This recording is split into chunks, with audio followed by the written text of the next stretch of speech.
Eu estou recebendo a pastora Suza, ela é pastora há 10 anos, desde 2008 lidera os Gideões Mirins, passou 3 anos na África do Sul, né, com o pastor Kais e Suza Valadão, a prima. Tudo bem? Bom dia, Suza. Tudo bem, então vai falar com a gente. Você estava até falando, Suza, é legal a gente começar falando disso, Suzy, que você estava falando que você lidera um trabalho com as crianças. Como é que é? Conta aí.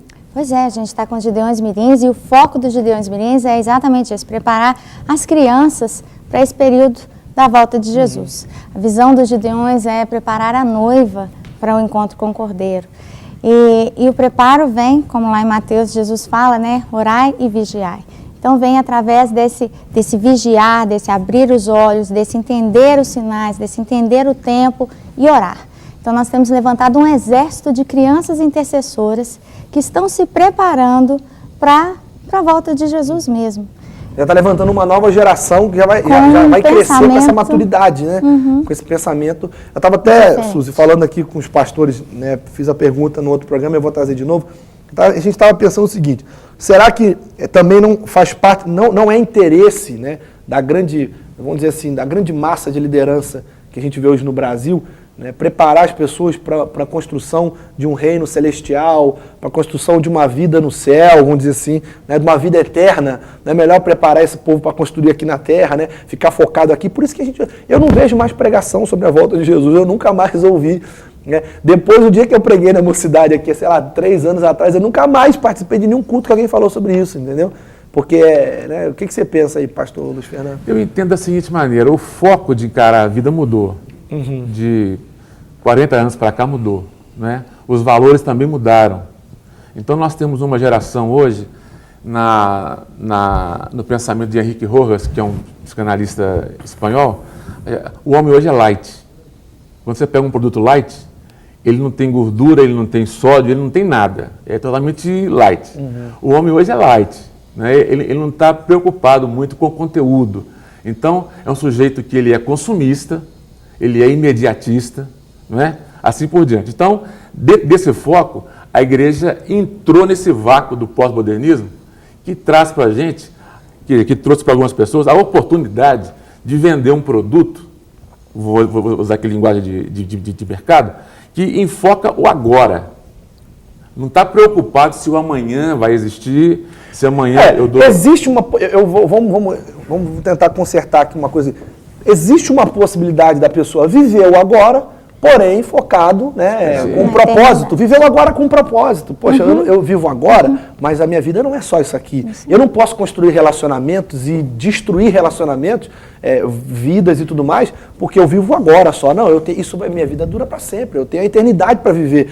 Minha família está aqui, o meu mundo espiritual está aqui. Eu não posso... Né, eu tenho que lembrar que eu só tenho agora para construir o depois. Para construir o depois. Nossa, essa frase vai para o meu Twitter. Eu tenho agora para construir o depois. Pois é, só que a gente está vivendo um momento, sociologicamente falando, que é só o agora. Eu não tenho a projeção de um futuro. Nossos jovens, por assim exemplo, estão demorando a se definir profissionalmente. Estão casando muito tarde.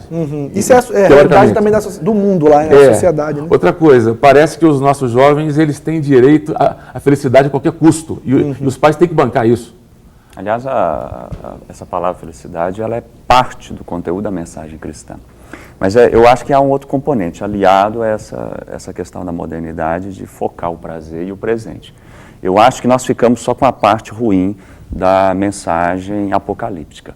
Nós ficamos só com a questão de que o mundo vai acabar, aquele texto de Pedro, que os céus e os elementos vão se desfazer, e nós perdemos as riquezas do Apocalipse, que uma delas é fazer da igreja, como você disse, preparar para o presente, é fazer da igreja uma igreja militante para inaugurar, para trazer o reino de Deus. Então, eu penso assim, hoje, como o pastor Felipe colocou, uma indisposição em se estudar o Apocalipse, porque ficamos com a parte que amedronta.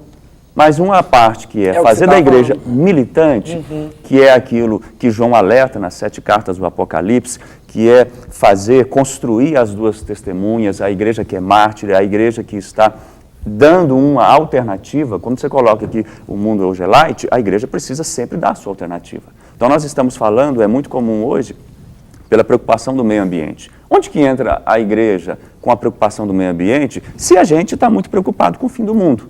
e acredito, a questão não é fim do mundo, é novos céus e nova terra. É uma restauração também da terra, que é a criação de Deus. E nisso a igreja tem um papel. É parte da mensagem apocalíptica a denúncia, é parte da mensagem apocalíptica a esperança, é parte da mensagem apocalíptica preparar a igreja e sinalizar. Então, além de viver esse presente, além de estar preocupado com agora, mas qual o papel da igreja para trazer esse reino de Deus? Essa parte é uma das outras ênfases da mensagem apocalíptica que pode e deve ser resgatada, e acredito que a mensagem, que a preocupação com o meio ambiente é alguma coisa que a gente tem que colocar. O mundo vai ser transformado, tem novos céus e nova terra, onde que a igreja entra com isso, com a preocupação de um consumo sustentável, de viver uma possibilidade de um mercado sustentável, de uma nova economia e de uma preocupação com a terra, não é, porque se nós continuarmos, ela por si só já se destrói. Acho que João já começou a denunciar isso lá, quando ele fala que 1/3 da terra, dos peixes, dos mares estão sendo destruídos. Então a gente tem muitos sinais em que a igreja precisa entrar e participar. Então eu proponho que uma leitura, um estudo da literatura apocalíptica, da gente retomar. Eu até encorajo você a fazer mais sermões dessa mensagem apocalíptica. Nosso programa vai nos ajudar nisso. Eu vou te confessar que quando eu estava na mocidade, eu até falei com a tia Ângela na época, eu falei, tia, eu queria que você fizesse um estudo lá com a moçada, uns sábados assim, porque eu acho muito importante, cara. Eu vejo, a gente não vê pregar sobre isso, e é perigoso. Eu lembro quando Jesus disse, olha, como crerão se não há quem pregue? Né? Então, assim, eu acredito que tudo aquilo que você ouve, tudo aquilo que você é ensinado, você acaba aprendendo e você vai desenvolver. Como é que a igreja vai se preparar para a volta ou vai se preparar para o fim se a igreja não ouve sobre isso, entendeu? Então, você queria falar, pastor? Porque o que a gente percebe é o seguinte, que as igrejas estão caminhando sem perceber isso que nós estamos falando aqui. Porque se é uma igreja, se ela fala assim, não, estou percebendo, estou fazendo isso para que as pessoas tenham um foco aqui na terra e tal, mas a maioria das igrejas estão caminhando sem perceber isso. Tem hora que a gente está caminhando e não percebe que isso está acontecendo. E isso é um problema grave, porque quando você percebe que você está aí, as 7 igrejas lá do Apocalipse, que você pega, vê o que estão acontecendo com aquelas igrejas, a crítica do Senhor, o que ele vem falando, o elogio dele, a recompensa de se mudar e tal, as igrejas, elas estão, porque não querem conhecimento, elas querem ficar no vazio, no raso sobre esse conhecimento. Você está falando dessa esperança escatológica. Quando João acaba de escrever Apocalipse, a última frase de João é a esperança. Ora, então vem, Senhor Jesus. Então, quer dizer, a esperança toda, maravilhoso, então vem. Apesar de tudo, tem que vir. As igrejas estão indo por um lado, estão andando por um caminho que elas não estão percebendo para onde elas estão indo. Agora, aqui é um ponto importante, Felipe. Quando a gente fala de resgatar a visão ecológica, e a igreja não participa dessas coisas, como pode uma igreja participar de um projeto desse se ela entrou no caminho do capitalismo? Contrário. E o capitalismo, ele se vê fora da parte ecológica. Ele tira o homem do meio dele, fala assim, desfaz isso aí, porque eu preciso de riqueza. Então, a grande angústia hoje do ser humano não é nem ser, é ter e fazer. Então, Karl Marx vai dizer que o trabalho consegue realizar o homem, em alguma instância, não é? Agora, se esse trabalho, ele muda a natureza sem retorno, por exemplo, hoje há uma tensão na natureza. Nós vamos ter, por exemplo, recursos hídricos para aguentar 7 bilhões de pessoas e está aumentando isso. Eu preciso plantar para comer ou tomar banho ou beber água. Não tem água para tudo.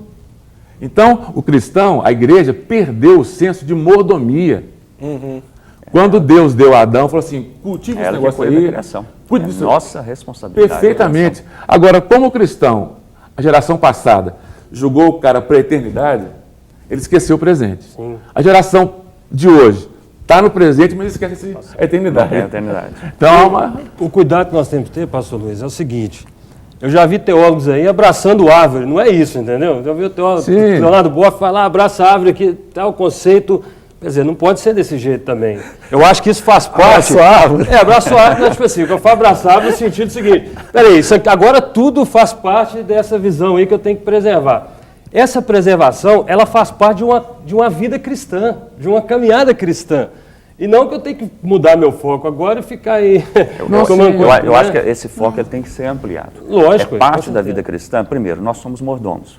A criação é obra de Deus. Nós somos formados à imagem e semelhança de Deus. Deus, quando fez o mundo, ele disse, é boa a criação. Então, nós não podemos também deixar só a outras instâncias, porque, como o pastor bem coloca, nós vivemos num mundo de consumo, sugar 7 bilhões de pessoas, não tem mercadoria para todo mundo, não tem iPhone para todo mundo, não tem água para todo mundo.